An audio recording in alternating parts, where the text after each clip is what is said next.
Muito bem, voltamos a falar direto da página do Jornal Visão Espírita no YouTube e no Facebook para mais uma gota de Espiritismo, mais uma gota de O Livro dos Espíritos, livro terceiro, capítulo 1, Lei Divina ou Natural, o último item da Lei Divina e Natural, do capítulo 1, divisão da Lei Natural. Vamos iniciar e encerrar o item, não esgotar, que não tenho capacidade para isso. Questões 647 e 648. Divisão da Lei Natural. Vamos lá? Se você puder compartilhar, se você puder dar um joinha, se você puder curtir, comentar, isso tudo ajuda na divulgação do vídeo e pode chegar na mão de alguém que gostaria tanto de estudar o Livro dos Espíritos, por exemplo, e não tem condições. Para você não custa nada, só apertar um botão. Ajuda a gente.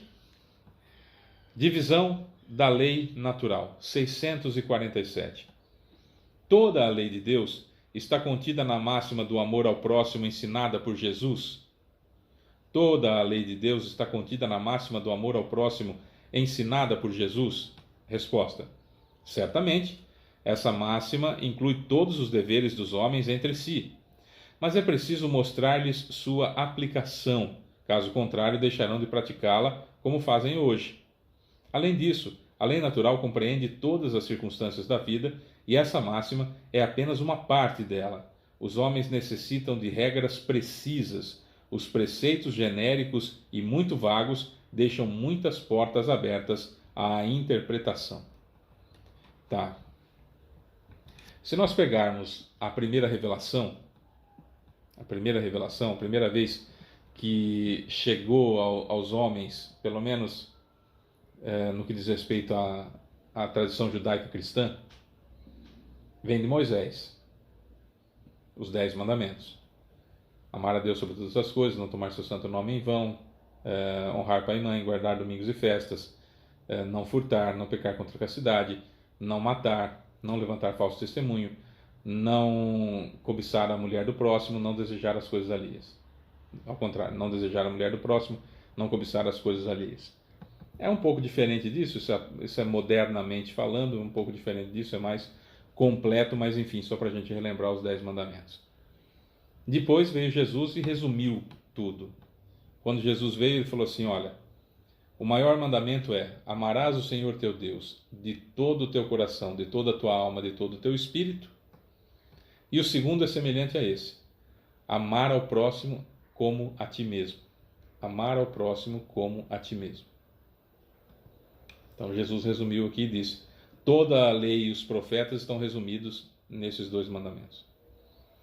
Tá.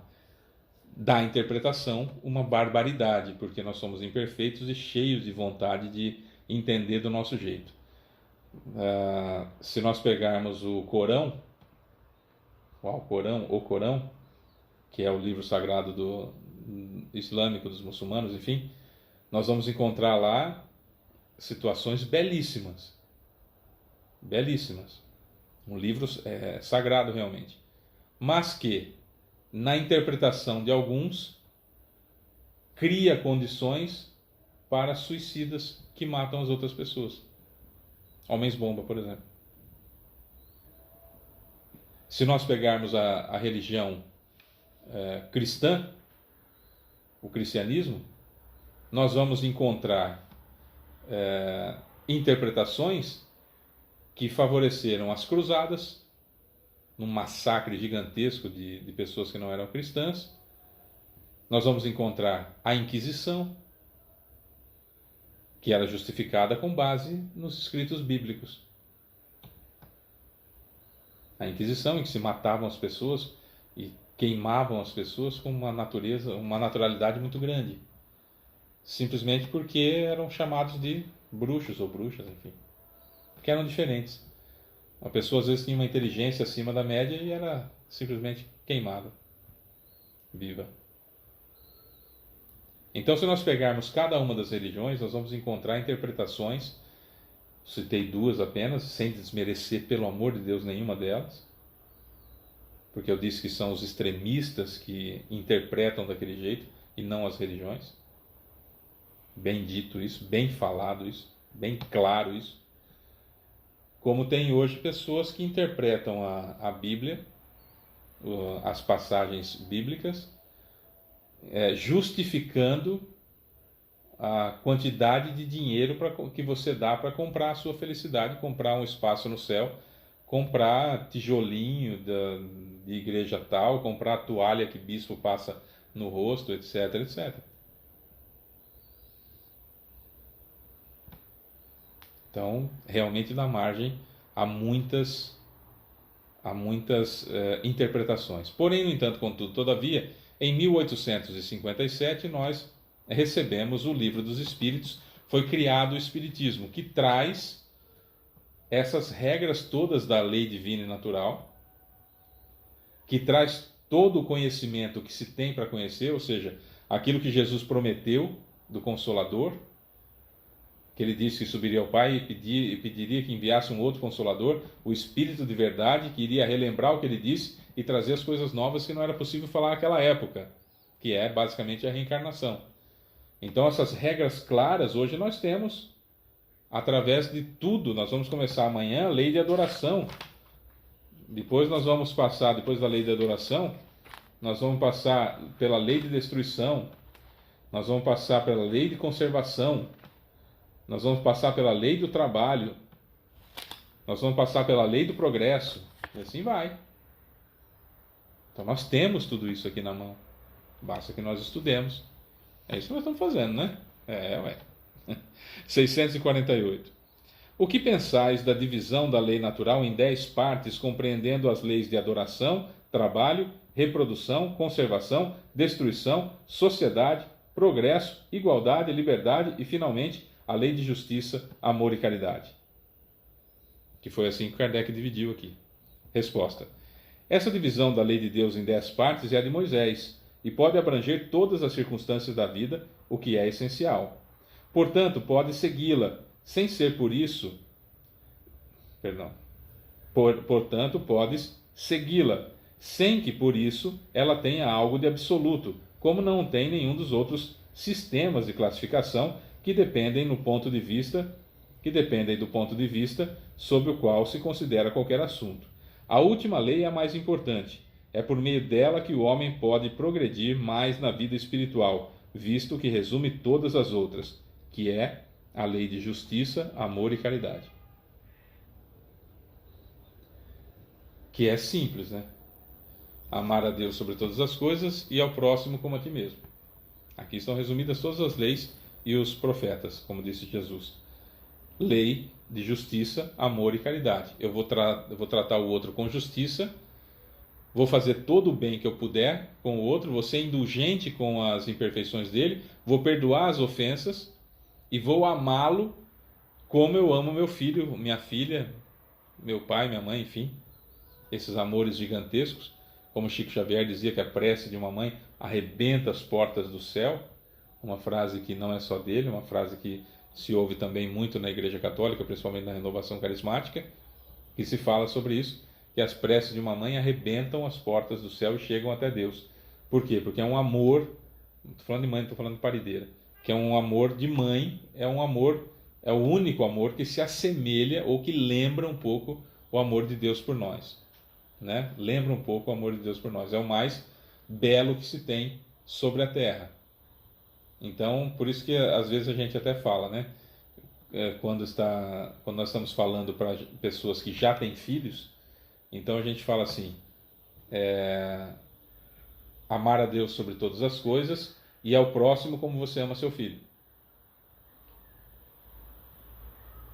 Aí vai. Ou filha.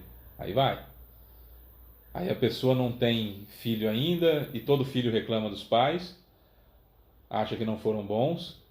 Depois, quando já está um pouco mais velho e os pais estão quase para morrer, aí fica aquela coisa de: nossa, meu pai e minha mãe eram maravilhosos, né? Até uns 5, 6 anos, meu pai e minha mãe são maravilhosos. Dos 5, 6, 7 até a adolescência mais ou menos, não é assim também não. Na adolescência, nossa, meus pais não sabem nada, são ignorantes.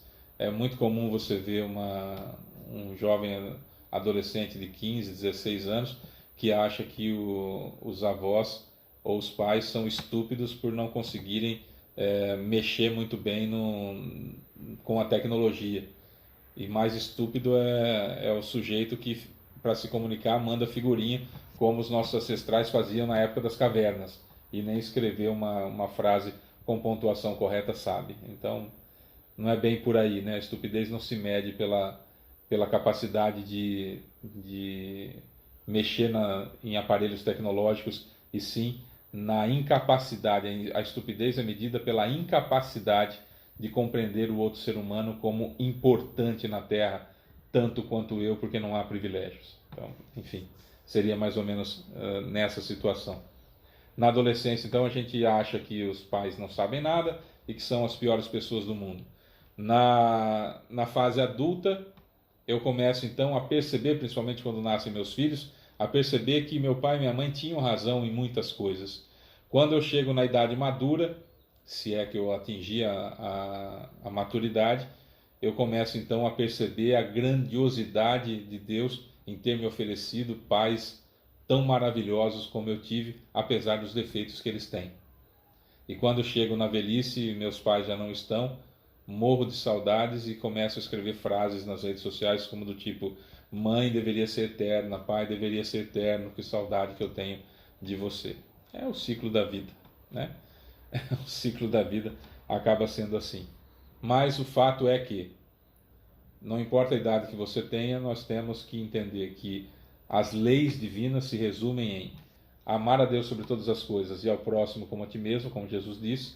Mas Kardec conseguiu separar isso, na realidade, pegando tudo aquilo que Moisés ensinou nos 10 mandamentos, mais aquilo tudo que Jesus vivenciou, ensinando com sua vida extraordinária enquanto estava aqui encarnado conosco, mostrando tudo que é possível fazermos na Terra, enquanto estamos encarnados na Terra, juntou tudo isso e dividiu em lei de adoração, que nós vamos entrar daqui a pouquinho, amanhã, lei de adoração, lei do trabalho, lei da reprodução, lei da conservação, lei da destruição, lei da sociedade, lei do progresso, lei da igualdade, lei da liberdade e, finalmente, lei de justiça, amor e caridade, que é essa, segundo a resposta do próprio Jesus e dos prepostos dele, do Espírito de Verdade, a última lei, ou seja, a lei de justiça, amor e caridade, é a mais importante. É por meio dela que o homem pode progredir mais na vida espiritual,